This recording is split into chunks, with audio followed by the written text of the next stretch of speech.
All right, well, welcome everybody to our May Arcadia Book Club discussion of Still True by Maggie Ginsberg. And with us tonight is Maggie Ginsberg. Hooray! So always wonderful to have the author with us. So let's kind of we'll just kind of play it by ear. We can start discussing the book, and Maggie is open to talking about her whole process and how this book came to be and what inspired her. So let's start with that. And also, I know that I've mentioned this a million times, but we just love this book here. It was our #1 selling novel last year. We're so pleased that Maggie came to us with this book and won the Edna Ferber Honorable Mention Award. So such a very cool thing for Maggie's first novel, written in her off time when she's not being the editor at Madison Magazine. So Maggie, maybe you want to just start and just tell us how this book came to be. Okay, and thank you. Arcadia is my favorite. I know I'm trying not to get in trouble with other bookstores and things, but I don't think it's a secret. I think everybody just knows. I think they just all know Arcadia is my favorite. It's always been my favorite. So thank you. And thank you for reading the book. And I can be careful about spoilers if there are others that haven't read it too. I wasn't sure what you would want. So just let me know what you want. And I'm also completely open to talking about anything. So don't worry about something being too personal or that all went out the window pretty much from the first interview I did, where I kind of went too far with sharing some personal details about my life. And then it was just all out there and it was like, well, I better go with it. So I've been having some really intense personal conversations since this book came out, which I was not expecting because it is fiction. So I thought I was making everything up. I have been a nonfiction writer all of my career. I had not written any fiction.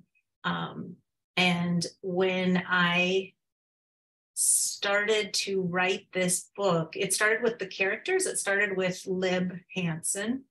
And I thought I was making it all up. I thought my nose was so close to it. And it wasn't until the book was finished that I went, oh no, like that, there's me and there's me and there's me and there's me. So it ended up being a very personal book.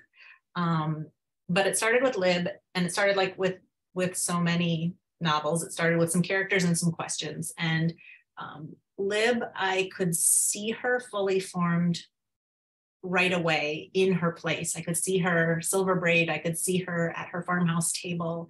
I could see that she was really private. I could see that she was really independent. And then my first thought was, well, then she must not be married. And right away, I was like, why not? That I didn't like that it seemed to be an either or in my mind, that she was either this, really private, independent, strong woman, or she was married. So I thought, well, of course she is married. And the reason that I even realized that could be a possibility is because I'm in a second marriage, and for the last 10 and a half years, my husband and I have never lived together. And our reasons are really, really practical. But I knew that it opened my mind to the possibilities of what things could be like between Lib and Jack.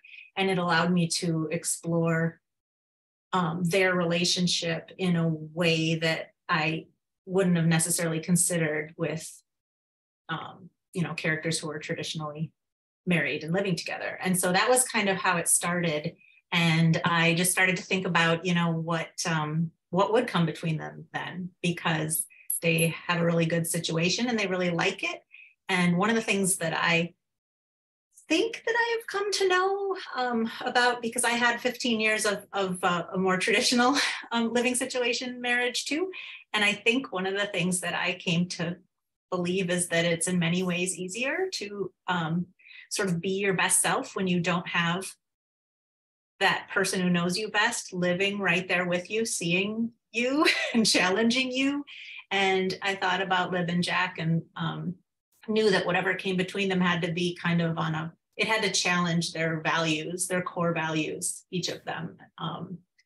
And, you know, for Lib, I think that she had a, you know, really core belief that that all of her stuff was hers, and that she didn't owe anybody anything.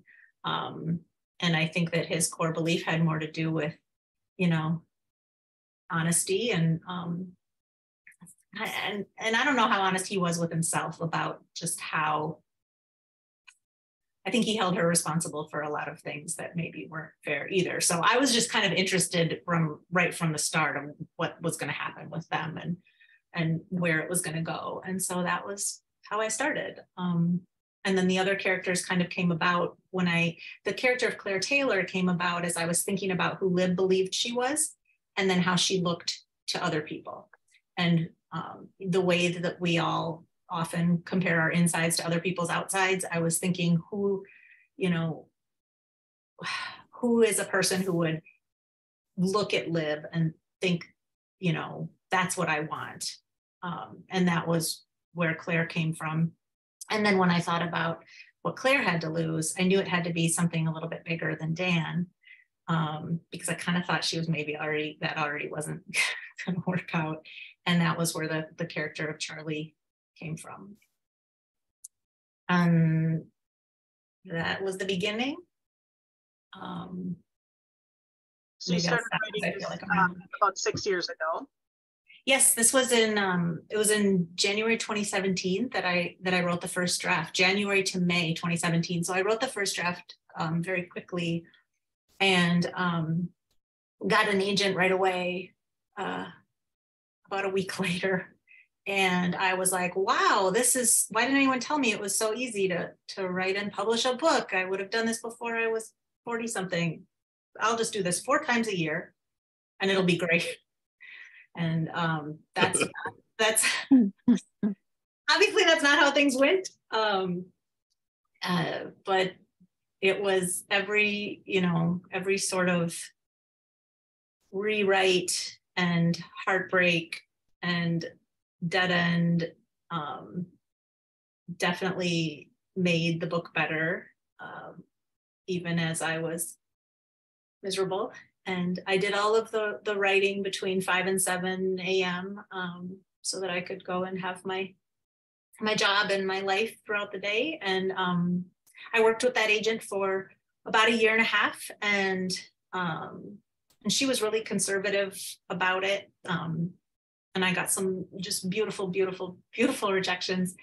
And then we just kind of backed off, and it sat for a long time. And then lockdown happened. And in lockdown, I pulled it out of the drawer myself and submitted it unagented to the University of Wisconsin Press. And that was kind of a lengthy, surprisingly extensive process. And then they offered the publishing contract in January 2021.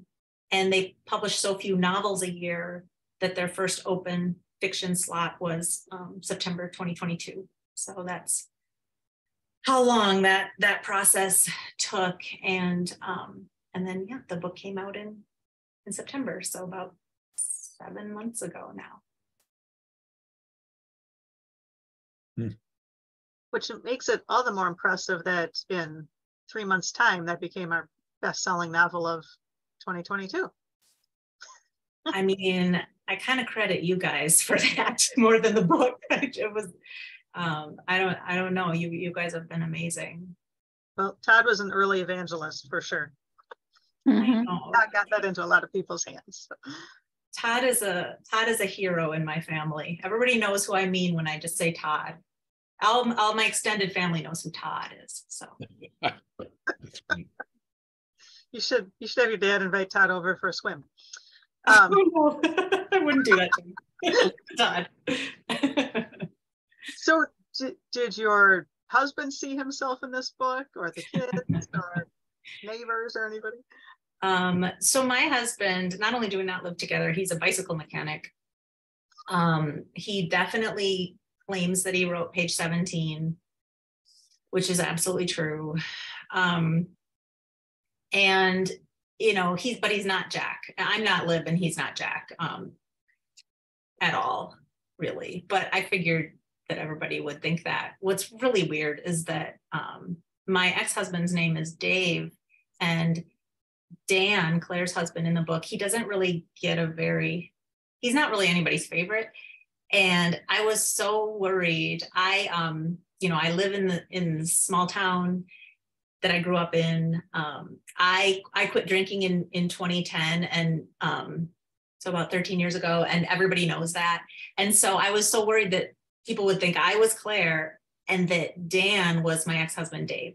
And so, and I didn't even think about it. Like, I didn't even think, hey, I should give him like a different name, like start it with a different letter or something, until it was kind of too late. There were a lot of things that when you're writing a first novel, I think you don't know if it's ever going to see the light of day. And so you're just kind of, you know, putting it all in there. And then all of a sudden there comes this point where it's too late. Like the train is going down the tracks. And then it was like, oh, how much of myself is in here? What can I quickly pull back? And so I called my ex-husband like 3 times as this book was, I was like, I wrote a book, it's coming out, and everybody's going to think you're this terrible guy in this book, but it's not you. He's nothing like you. And, you know, I'm really sorry. And he's like, it's fine. I'm not going to read it anyway. And then my husband, Andy, who everyone would think is Jack, he read it and he said, you know, I think the character I relate to the most in this story is Dan. And I was like, what? Like, I never once thought of Dan never once thought of you when I was writing Dan. And he's like, yeah, no, I think I'm a Dan man.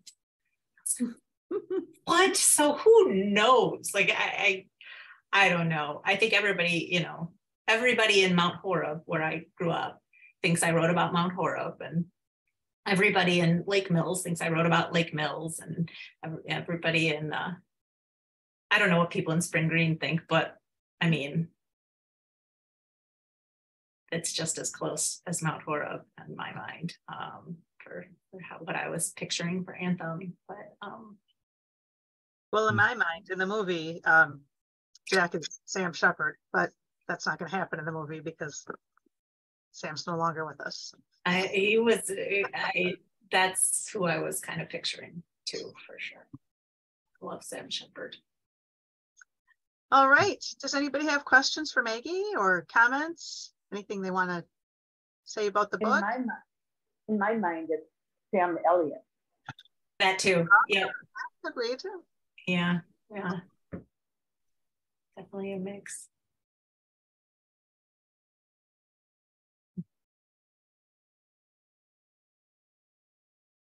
So, Allison, not to put you on the spot, but you've written books of home and of place, like Maggie has so well built this town in our minds.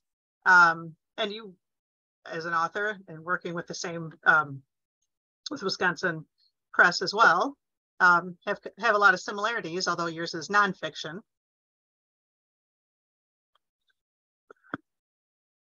Do you have a question? You just putting me on. What? I thought you had something to pipe in about. Well, I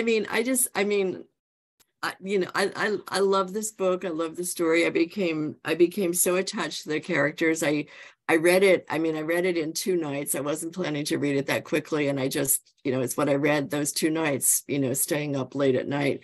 But I loved, oh gosh, there's so much I love about it. I'm not a fiction writer, so I'm always fascinated by how fiction writers do it. That these characters come to life and are, they feel just as, I grew up in a small town too, so they feel just as real as people that I knew, in a small town in the Northeast. It has that kind of universality, I think, each one is so incredibly vivid and so fully realized. And I think part of what I loved most about this book. I think it was William Faulkner who said that he had to love all of his characters, even the evil ones, even the bad ones.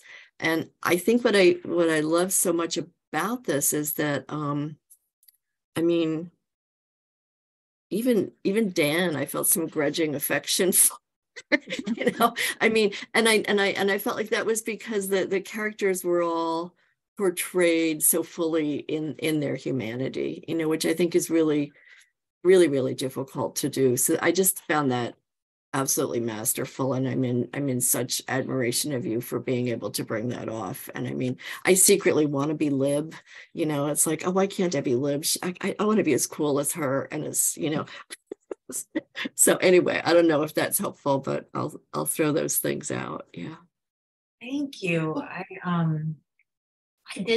Novels have always been my favorite thing to read, but I didn't think that I would ever write one, because you know, working all these years in journalism, it's there's a lot of comfort in the structure and the rules and the facts, and that, you know, there's no such thing as writer's block, because if your story isn't coming together, it just means you haven't talked to enough people. You know, if there's something you don't understand, there's always someone you can ask. And I really like that. You can just put these stories together. And you know, fiction, I thought you have to make everything up. But I had kind of once I had a paradigm shift and learned, because of some wonderful teachers, that there's just as many kind of very similar rules in fiction and very similar structure and all of that, which of course everyone knows. I just didn't. I don't know why. I think looking back, what really made the big shift for me was thinking of these as real people out there, these characters as real people that I just needed to interview the way that I would with an article. I just needed to get to know them better. And it just took some of that pressure off of, oh, I need to have this wild imagination that can just come up with all these things. And it turned into, who are these real people and how do I understand them better? Because that's been my job for so long, is to, you know, sit down with people and really try to understand them. That's what I've been paid to do for 18 years. So once I started to think of them as real, it really became about, why are they doing what they're doing? Who are they? What do they believe most? How is that being challenged? And why are they making decisions that I maybe wouldn't make? You know, I think the hardest part for me was wanting them to behave better than they did at certain times. And part of that came from, like, you know, I don't know. I think that we kind of curate an image of ourselves within the age of social media and things like that, where we're just always wanting to sort of control our image, or to you know, maybe even rewrite history a little bit in our lives, especially as we get older and get along further. We just kind of don't want to remember certain things, or remember certain things differently, and just kind of go, this is, you know, what I've always believed and how I've always been. But really, like, in the moment when I'm in crisis, like, I'm not my best Oprah self. Like, you know, the things that I say and do are often things I'm ashamed of, or and so for me, the biggest challenge in writing a novel was to take these lives and figure out who they were and all that had happened before page one, and then to kind of, you know, look at this town and sort of parachute in for this very compressed moment in time, and sort of parachute in and then parachute out, and have it be accurate more than necessarily how I wanted it to go. So, like, for example, when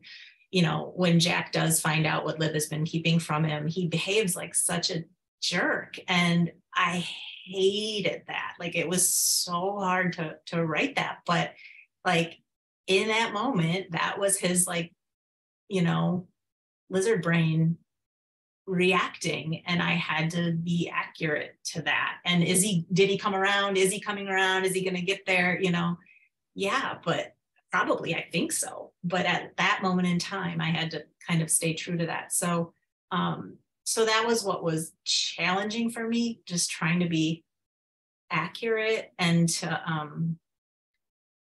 the other thing that I've been talking about a lot on this book tour with my mother's permission, is I was very heavily influenced and didn't know it at the time. But in writing Lib, I was very heavily influenced by some things that my mom had gone through, and other women of her generation and similar generations to Lib's. And that was that my mom at 15 became pregnant on the tobacco farm in Edgerton, Wisconsin. And she was pregnant by an older, not good guy. And the choice was she either married him or she was sent away to the Salvation Army home for unwed mothers in the Milwaukee area. And that's what she chose. And so at 15, 16, my mom went to live for months with all of these other teenage girls who had essentially been cast out of their communities. And they were allowed to hold the baby for a moment before they gave them up for adoption, before the adoptive parents came. And my mom didn't think that she could survive that. And so she hid in a supply closet and painted a picture until she knew they'd taken the baby away. And then these girls, like my mom's roommate was 13, pregnant by her father. So even though everyone was very nice there, it was still a very, very traumatic experience. And it was never addressed. Like, then the girls were sent home to basically go back to life and pretend that it had never happened. And obviously some people knew, and that had a whole bunch of things that went with it. The boys became very interested in my mom when she got back. But also it's not like they got therapy. It's that they didn't talk about it. And a lot of the girls, they had hidden it enough that people didn't know. And they just went on with their lives. And in my mom's case, there was a happy ending. 23 years later, after my mom gave birth, that girl was a woman who found my mom, and they've been very close ever since. And my mom's a watercolor artist, and the painting that she painted in the closet now hangs in my sister's house. Mm-hmm. And but because of that experience, we all of a sudden had a sister to explain. And I think a lot of families go through this now, especially in the age of 23andMe and all these DNA things, and people are being found who didn't necessarily want to be found. But back then it was not very common. This is before the internet. And so people kind of came out of the woodwork with my mom and would, share their similar stories. And in many cases, they were still keeping that secret. And so I didn't realize that's what I was really writing about with Lib, because I wasn't writing about a home for unwed mothers, and I wasn't writing about an adoption and any of that. But it became obvious. And the reason I say I really didn't know that's what I was doing is because I was giving my mom every draft of the story to read, like, oh, look at the nice thing I wrote, and oh, that's nice, honey. And never once thinking, I wonder if this is hard for her. And so I've been talking to her about that now, I connected those dots, like, duh. And my God, I think I've been writing about this, and I'm really sorry that I did that kind of without your permission. And she said, no, it's, she said that it's been wild for her to listen to people talk about. She likes when I talk about it. She likes when I tell this story. And she said that reading about Lib and what she perceived as my sort of empathetic treatment of Lib made her feel more compassion toward herself. Mm-hmm. So that's been kind of something. But really what I was writing about is, I was addressing that question of, like, is it plausible that she would keep a secret of this magnitude, even from her husband, all these years? Because my mom did tell my dad when they met. My mom didn't keep it a secret from my dad. But knowing, that Lib was sort of emotionally stopped at that age, and that it had never been addressed, and that her way of dealing with it was to completely shut it down. And she was so like protective of that. It was interesting to me. It was an interesting way to examine her marriage, because one of the big questions I had was, is she as close to Jack as she thinks? Does she have the marriage she believes she has? Are they as close as she believes they are? And I wanted to examine it from both of their sides. I was really curious about that. What was the cost that Lib didn't even know she was paying in, being faced with this thing and she can't go to her person for it. Jack is who she finds her comfort in. And now all of a sudden, so to me, it wasn't so much about lying and secrets. It was more about like, what is their bond really? And sort of defining that marriage outside of how we usually think about marriage, because I felt like we like to have that sort of shorthand of, oh, they're married, I know what that means. They go and they live in a house together, and I don't have to think about them. And whatever goes on behind closed doors, it's fine. It's acceptable to me, because I know what they are. And since they were sort of challenging that already, I was just interested in thinking about that. I didn't know if any readers would be, but I was interested in thinking about that. And I think it was similar with Claire and Dan. Here they were in this more traditional setup in this house, and so nobody questions it. But to me, their marriage was obviously not as strong as Jack and Lib's, but it was more acceptable to people because we know what that is. And similarly, motherhood, here was Lib trying to figure that out with Matt. And people were, maybe judging her pretty harshly for having, abandoned a baby. Like, a woman is not supposed to do that. Men do that, but a woman is not supposed to do that. And I wanted to think about that in comparison to Claire, who has not abandoned her son, but she kind of has. But we're not questioning it because it looks right. It's in the house, and she's doing the thing she's supposed to be doing. And so those were the things that were sort of swirling around for me. I've forgotten what the question was. I've been rambling so long, but that's kind of what was going on, and why maybe, thank you in saying that those characters felt fully formed. To me, that was, I did a lot of thinking about who they were and why they were doing what they were doing. Larry? Maggie, I don't know you other than meeting you at last month's book club. So I want to preface my comments by saying what I'm about to say, I would say even if you weren't here. And I have a reputation of being the person who sometimes dislikes the book when everybody else loves it. But I would tell you, and I'm not trying to butter you up, this book would go on my shelf with Hamnet and Tomorrow and Tomorrow and Tomorrow as one of the favorite books that I've read in this Arcadia Book Club that I've been an active member for however many years we've been doing it. You hit you hit on so many issues and things.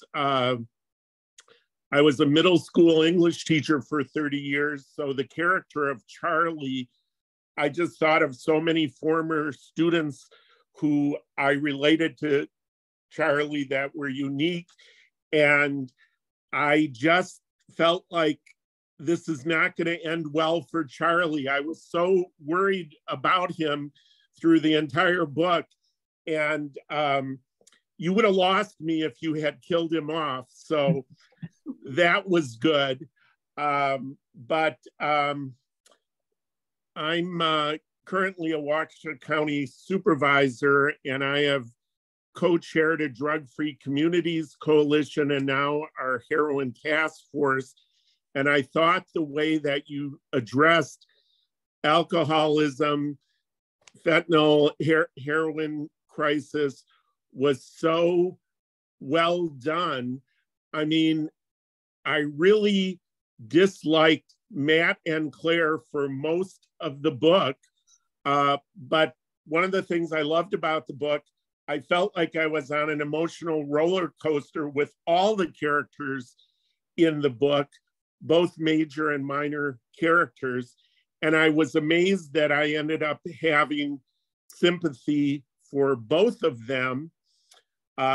One of my other involvements, I've been on the board of the Women's Center in Waukesha that has a shelter for battered women.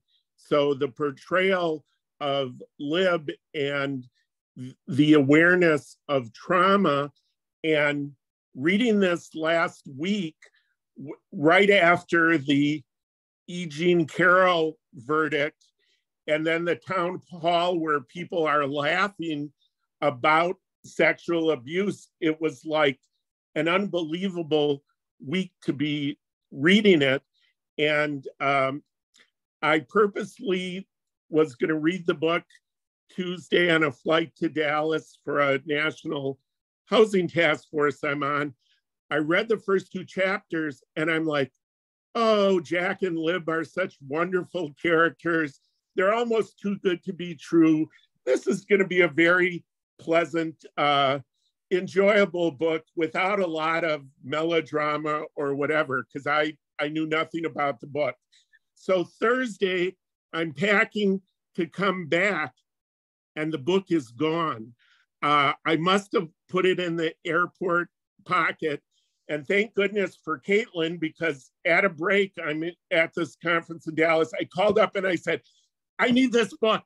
I need it tomorrow. So it came on Friday. I read part of it, but Saturday night I was up like Allison. I was up till 4 a.m. And Sunday night I was up till 2 a.m. because I felt like it was a runaway train. And if I didn't, I couldn't stop reading the book. So anyway, I'm known for sharing a favorite sentence or two in this book club, and I'm going to share what is very irrelevant to the book, but my wife and I are cat people, and I loved on page 192, he heard the cat purring as he crunched away at the dry food, a sound like little rocks being pulverized. Jack wondered briefly about the cat's system, what allowed it to breathe and purr separately from swallowing.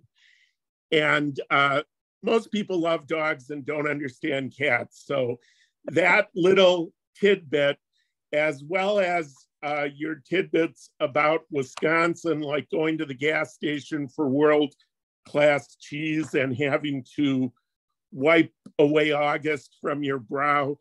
I just thought you captured so many things brilliantly. I have a hard time believing this is your first novel. So I'll stop now, but thank you. Jeez, Larry, thank you. Thank you. I actually made a note last month that I could tell that you were someone who might not like the book by what everyone was saying and what you said. So I actually was like, Larry, that it's all right, prepare. Larry's not gonna like it. No, thank you. That's very kind. And you said so many things that set my mind swirling. The interesting thing, another thing that I've been talking about a lot, poor Emily tomorrow night is going to hear me repeat myself quite a bit at the library, because it is interesting though, I think that when I first wrote the book, the first draft I talked about and the agent, and it was out on submission for about 6 months, Claire didn't have a drinking problem. Alcohol wasn't part of Claire's storyline at all. And my agent called one day and she said, you know, all of these characters feel fully formed, but there's something missing with Claire. Do you know what it is? And I was like, no, that's fine. She's fine. It's done. The book is done. Sell it. She's like, no, I think there's just something more there. You know, could you give it another read with that in mind?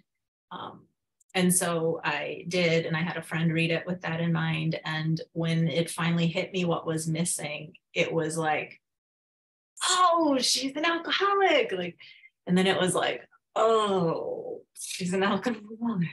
And it didn't change her storyline at all. Everything was the same, because if you think about the things, even the accident, you know, she's not driving, but she's, you know, drunk and whatever, but that could be, she was still drunk, she was still, like, all those things were the same. It was very easy to just write alcohol into the existing scenes, but it was very painful to write. And then I still didn't see it. Like, I was like, okay, I know I have to go there with her and write, even though that's not me, write that how I think she would be. And you know, I was relating to a lot of I didn't do the things Claire did, but I was relating to her relationship with alcohol quite a bit. And so I was just really trying to be accurate, and I still didn't quite see what I had done, what trouble I'd gotten myself into. I was this close to it. And so in pulling back, you know, and turning the book in, and Allison knows this, part of what the University of Wisconsin Press does as part of their submission process is they have external peer review. And one of the peer reports came back saying that it was this important book about alcoholism in Wisconsin's drinking culture. And I went, oh no, like, I really didn't, that wasn't what I was trying to do. I wasn't thinking about, I wasn't trying to say anything about alcohol or addiction or any of that.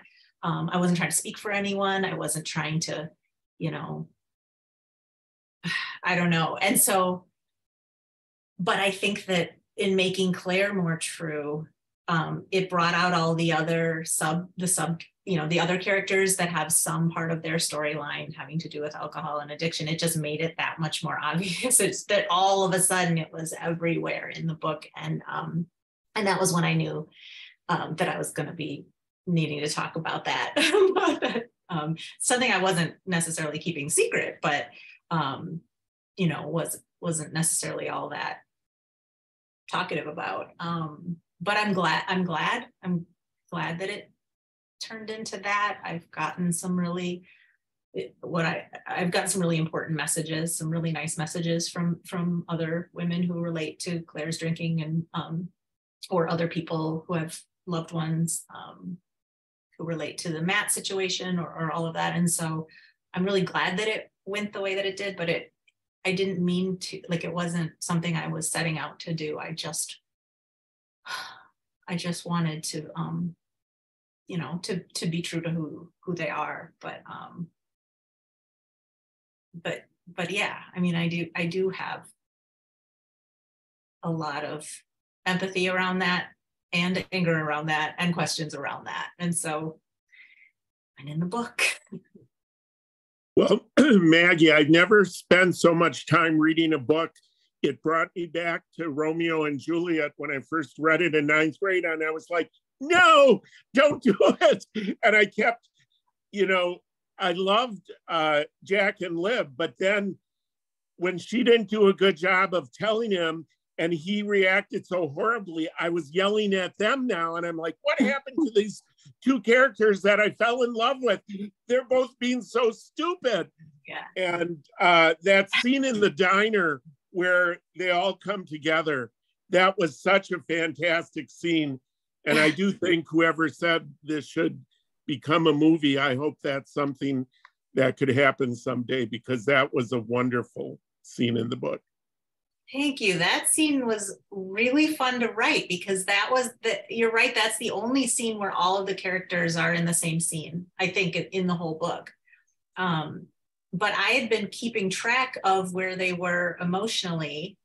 I had this chart. So across the top was kind of the 3-act structure, and, you know, just the sort of the basic timeline of the story. And then down the left was each character, and maybe 4 or 5 lines for each character, through lines that had to do with how they felt and what they most believed, and what they most wanted.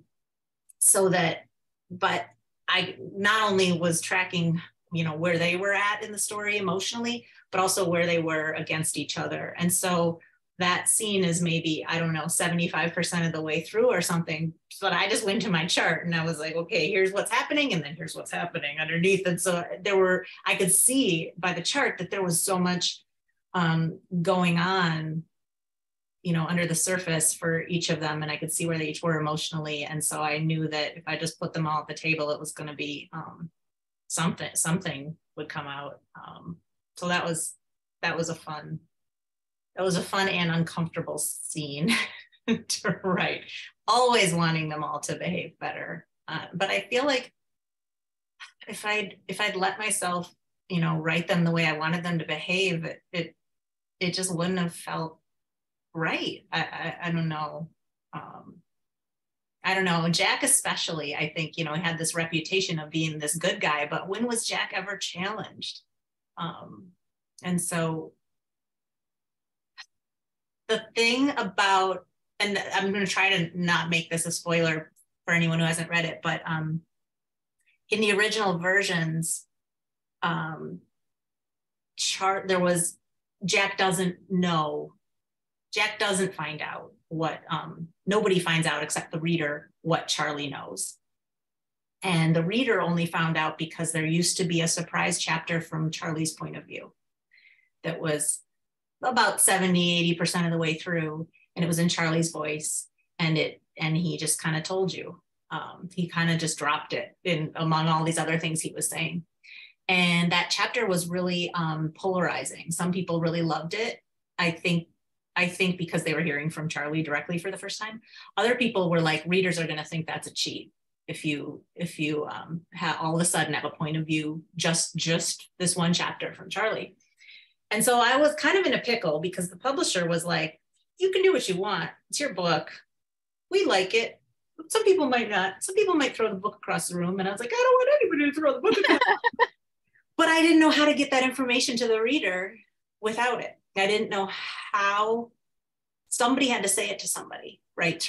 Somebody had to say it to somebody. So it was actually like right up until print, I was wrestling with that, and eventually decided that Charlie tells Jack in the truck. But then the unexpected benefit of that, I think, I don't know what you thought, but I thought was it gives Jack the hot potato of like, when is it maybe okay to, you know, ease up a little bit about lying. If he was going to develop empathy for anyone, it would be, if he was going to do that, if he was going to bend his rules for anyone, it would be Charlie. And in doing so, would that give him some empathy toward Liv that he might not have gotten any other way, that would maybe start them on a track of, you know, getting to somewhere a little more real. So that worked out, but that was not. I think you made the right decision, because that almost reminded me of a Twilight Zone twist at the end that didn't see that coming at all. Yeah. But I see Bonnie and Mary Pat are wanting to jump in. I think Bonnie's unmuted. You want to go first? Okay, thanks. Hey, I'm the other half of the Waukesha County contingency. And Larry and I have to say in this book club, Larry, I think you and I often don't agree on things, but Larry and I do have the same bookshelf, evidently. And Maggie, your book would be up there as well. A couple of things I just really wanted to share with you. Thank you for writing the two main characters as I see it in the book. They're in the late 50s or 60s, you know? It was so refreshing and to see Libby be this sensual, active, healthy woman. Thank you. I really liked that part. Lyle, another part that really struck me, as Larry, as you were talking, was that friendship with Lyle, the friend who passed, right? And how often do we get to hear about a male sadness over losing a friend, and how that missing Lyle comes back in different ways, right? Whether it's the dog thing, I think he shared with Lyle how he missed his dog, right? And then just the coffee shop, all that. So thank you for having Lyle there. And I was just looking in the book, I can't remember the name, but was Mike Matt's sponsor? Yes, Mike from the hardware store. Yeah. And You know, as a Wisconsinite here, and we do have this huge AODA issue, I love that he was just the guy at the store, you know, and chances are, you know, perhaps one of us on the screen here right now with Zoom, maybe we're a sponsor, or how many of us have had AODA issues. So it just made it, you know, you never know who has their own struggles. And lastly, the final thing I'm going to quickly say is going back to what you were talking about. I never pictured what you were saying about having kind of a Charlie chapter, where Charlie is, he discloses what he knows, what he saw. I could never picture that in the book, but by having him share with Jack, it really made Jack more, if the word valuable, you know, it really added that whole other dimension to them, and made us all recognize and walk out with Jack too, that he's got struggles too, you know, just like Liv. Thank you. I loved the book, and I hope you're maybe working on another one. I'm trying. Yeah, thank you. I love that you brought up Lyle, because I don't think anybody has yet, and so the whole still true thing comes from another experience from my life. When 100 years ago, when I was going through my divorce, it was very sort of humiliating and public and messy, and a surprise to me. And I was bowling inexplicably, because I don't bowl, in Verona at a bowling alley in a strip mall that is now a church, with my best friend, lifelong best friend's mom. None of this makes any sense to me. I cannot remember the circumstances, how any of this came about, but there we were bowling. And when I say lifelong best friend, like, I mean lifelong best friend. So I've known her mom most of my life. And her mom said, and her mom is a woman who was a single mom, and is, you know, had a really difficult marriage to an alcoholic while we were kids, and just someone I've really admired for a long time, and has always been alone, and since then. And she said, boy, I bet you want to talk about anything but this and this divorce, the stuff, you know. And I was like, yes. And she's like, all right, well, tell me about the girls. How's your daughter? How's Grace, my oldest daughter? So I started to tell her about my daughter and how she was doing, and all these things she was up to. And she's like, that sounds great. Tell me about Eva. And I started to tell her about my younger daughter and all the good stuff she was up to. And she's like, tell me about work. What are you working on? I started to tell her about some of the articles and things that I was working on. And she's like, well, you know, I know this really sucks right now, but isn't all that other stuff still true? And I just, like, it was the simplest thing, but I felt it in my whole body. Like, it just, and I was like, yes, all this other stuff is still true. You know, this thing that I thought was consuming me and, you know, making up my entire identity really was just this part of me, and all these other parts of me and my life are still true. And so that was something I would then pay forward to friends over the years when they were going through things. I would kind of do that with them. It was a surprise to me when it showed up in the book. And I was really excited when it showed up in the book, because I was like, oh, I can thank her in the acknowledgments, and I can, you know, pay this forward to a wider audience, kind of. But the way it showed up in the book was from Charlie. And it was in the scene where Charlie is crutching around, and he wasn't angry at that time in those versions. He was just sort of happily crutching around, happy to be moving. And Jack was grumbly about Lib, and Charlie knew Jack and Lib were in a fight. And he was like, why are you mad at Lib? And Jack was just saying stuff about Lib. And then Charlie's like, oh, why do you even like her? Like, you know, and then Jack was sort of defending Lib. He was saying the reasons he liked her. And then Charlie said something offhand, like, well, isn't all that still true? And that was how it showed up in the book. And my editors, kind of at the late hour, again, felt that maybe that was too profound for a 10-year-old boy to come up with. And I respected what they were saying, but I didn't want to lose this special thing in the book. And so I had to figure that out. And that is where the character of Lyle came from. So Lyle didn't exist until a couple months before print. and then again, it sort of added something, I think, to Jack's character, and also helped create some of that vacuum that maybe Jack had for just a little bit, that Charlie filled before he had too much time to figure out why maybe Lib wasn't filling that.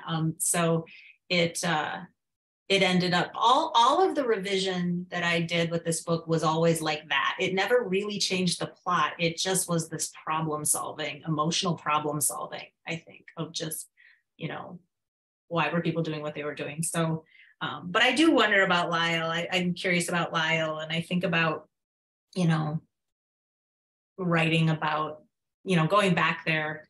I don't want to do any kind of sequel because I feel like it's not my business to say where they are now and who they are now. But I am kind of interested in, you know, looking at 20 or 30 years before this book and figuring out who Lyle is, or Carolina, or, you know, why doesn't Jack's family is like 15 miles down the road in Crandon or something, and he's not very close to them. What's that about? And, you know, how did Jack get to be the way he is? And so I think about Lyle, and I think about all of that. Maggie, I don't want to put any pressure on you or anything, but to me, the closest book that this is to is Driftless. and and you know, he came up with a sequel quite a few years later, so yeah, never say never. That's, you know, an incredible compliment. I was surprised. I read Driftless again, you know, 20 years after I'd read it the first time, after he died, and I was shocked at some of the plastics factory, and I was shocked that I hadn't wanted to say where Anthem was on the map ever. I kind of knew, but I didn't want to say, and then I had to when there was a hospital situation. I had to finally at least name a county, and so that was why I went as far as I did in saying Richland County, and then realizing that that's about, you know, 15, 20 miles down the road from Words. Highway Q is in this book, just like Words, but I did that because my husband's last name is Quant and everybody calls him Q, and that was a little Easter egg for him, was putting Highway Q in there. So it was really weird to read those things. And then as part of the Edna Ferber Fiction Book Award, the honorable mention is I get a week residency at the Painted Forest, which is where his funeral just was, and it's in Valton, which is what Words was based on. And so I have been asking myself, did Jack know July Montgomery? Did Jack, you know, like what? I don't know. I've been thinking so much about Driftless, and for many, many reasons. And so, yeah, that's kind of all I'll say about that book. I call Nicholas Butler's Shotgun Love Songs. I call that Driftless for Gen Xers. Yes. That's just that, you know, that's just all these fictional towns in the Driftless area. So yeah, that's he's another one of my favorites. Yeah. All right. I think Mary Pat had a question. Oh, well, it was kind of it was a comment, and now I'm laughing because maybe this was supposed to come at this point in the conversation where you just talked about not wanting to write a sequel, because I was thinking by the time I got to the end of the book and here, I mean, we're talking about Jack and Liv and Matt and Claire, and we've mentioned Charlie, but the one character that I think about when I think, who would I want to know more? And I loved the book. Just as a sidebar, I wanted to say thank you for telling us about your mom and her story. It always made sense to me that Liv would not have told Jack, because on my father's side of the family, there were family secrets. And I mean, it's a whole long, involved story. And so it just kind of, I went, oh yeah, people can go for years and years knowing things that they never even say. So that I never questioned. But it was like the one person who I would want to know more about going forward. Jack and Liv, not really. I feel like I kind of got their story, but Charlie is the one. And it's kind of, I think of Scout in To Kill a Mockingbird, who was young. I mean, I don't usually, I think, identify with the little kid in the story. Identify with doesn't mean I saw myself as Charlie, but like the one that, like, he's the one though at the end that I went, man, what happens to Charlie when he grows up? How is Charlie going to go through life knowing what he knows and purposefully making the decision to protect his mother? That's pretty profound for a young kid. So, and you know what? I'm not even sure I'd want to read a story about Charlie at 30, because in my mind, I can write it, but he would be the one who I would want to read about. Yeah. I thank you. I'm worried about Charlie. I don't think it's going to last very long. If I had to bet, I don't think his secret keeping is going to last very long. He's about to enter, he's just at that sweet age. When I was writing Charlie, at the time that I was writing Charlie, there were two real life boys that were very much informing my impressions of Charlie. And it was funny because sometimes, I found writing a kid character to be the most challenging part of writing this book. And I've been telling people it's like, if I write a firefighter, only the firefighters are going to know whether I got that right or wrong. If I write a doctor, only the doctors are going to know whether I got that right or wrong. But we've all been kids. So we know it when we read a kid, and it's not, we just know when it's not quite right. And it is often not quite right. And so I struggled with Charlie, but there were times that, my editor would say, like, I don't know if a 10-year-old boy would say that. And I'd be like, I just heard a 10-year-old boy say that in my house. So that was part of that. But one of the first book groups that I visited for this book talked about Charlie exhibiting classic signs of child of an alcoholic in his, like, covering for his mom and caretaking for his mom and the decisions he was making. And that made Charlie make a lot more sense to me too. I hadn't thought about that. I hadn't, that was a gift from a book club. And there have been many. It's amazing to hear what you're all saying. It makes me think about the book differently.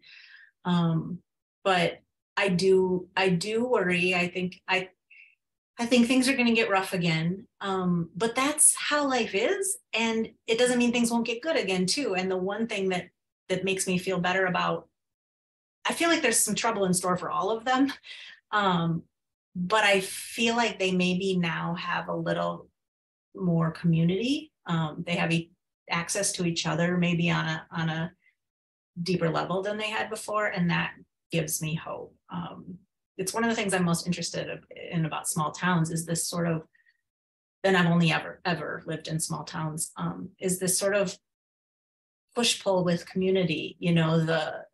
There's such good things about living in a fishbowl, and there are such challenging things about living in a fishbowl. And some of these characters deal with that, I think, by sort of lying as problem solving. And it's just, but even the people that you really don't like, when things go sideways, typically the community shows up in a big way. And all of that is really interesting to me. And so I think that when I think about them and the trouble that lies ahead, I think they're at least their guards are down a little bit more, or they're more connected to each other in terms of what they might be able to get from each other to get through that, I think. I'm so intrigued to finish the story. I mean, I've been savoring it. I didn't want it to end, so I was reading as much as I could, but I didn't want to just gallop through it. I hope I didn't ruin too much for you. Savoring. Pardon me? I hope I didn't ruin too much for you, spoil too much for you. Anything. I'm intrigued with Charlie. I would love to see him perhaps as a middle schooler. High school, see how he Well, I can imagine that for myself, but I mean, I thought he was a very darling character. I really loved Charlie. So thank you for. Mhm. Well, I knew this was going to be a fantastic conversation, and I know we could go on longer, but if you live in the Spring Green area or would like to come out, Maggie's going to be at our library at 6 o'clock tomorrow in person to talk about the book. So, and there's so much we didn't talk about. Hopefully, Maggie, it'll come up to where this cover came from, this beautiful cover. So that's a story in itself too. Yeah. Yeah. So thank you, Maggie. It was wonderful. Thank you all everybody so much. for calling in and the great questions. Okay, now for something completely different. So our next book club on June 21st, we're going to be discussing Yellowface. So James, take it away. Well, I'll simply say right off the bat that, Larry, you're going to feel at home because you're going to hate the character in this book. It's a very I'm about 3/4 of the way finished with it, and it's a very challenging book in all the right ways about much of what's happening in the culture of literature and the culture of canceling and the culture of well, just the way that you're sort of, and Maggie and Allison know this probably firsthand, where the rest of us see it, I don't know, as a kind of observer, but how you're forced to kind of live in the world of opinion that's thrown at you without your control, and how much discipline it would take to not pay attention to what's on Twitter about you and what's on all of the other sites when people are talking about your work and and unfortunately it's much more than just your work. But there's a really interesting article about this young woman in the New York Times on Monday, not a review of the book, just an interview with her. And then she was also on All Things Considered yesterday afternoon. She was interviewed. And it's a book. I mean, just the bare bones of it is a book of a woman it's two women who are young writers, and the one has become very, very successful, very young, and the other has not. And something happens which allows the woman who is not successful to take a piece of writing that the other woman did and try to use it to her advantage. I'm trying to be a little coy here, even though all of that happens quite quickly in the book. But and one of the things about one of the main focuses of the book is cultural appropriation. And what's particularly delicious about the book is that the woman, the lead character, is a white woman who is culturally appropriating Asian culture, and the writer in the book the writer of the book who writes this white woman is a Asian woman who is, imagining a white woman doing this, and it's extremely smart and challenging. So we just thought it would be a fun, and it's it's a $30 book, so we're thinking that we'll give a book club. We'll give you a discount. We haven't figured out how much. That's Nancy's business. That's my problem with business is, I sort of give things away too much. We'll see what happens, but I know that we do struggle with that a lot. We have a book club at a bookstore and we make you buy books. So there's something creepy about that, basically. And but I just feel like it's a book that, you know, and at the end of the summer, when we get to banned book week, we'll do a banned book. We haven't decided which one yet, but this is just a book that is beautifully written in it, but it really brings up a lot of things to think about. And she's a complicated character who's mostly you're just wincing at the way she lets herself off the hook a lot. It just kind of makes you think, I wonder, would I do that? If the stakes were that high, would I do that? I don't know. It's scary book. But yeah, Larry, just brace yourself. Okay.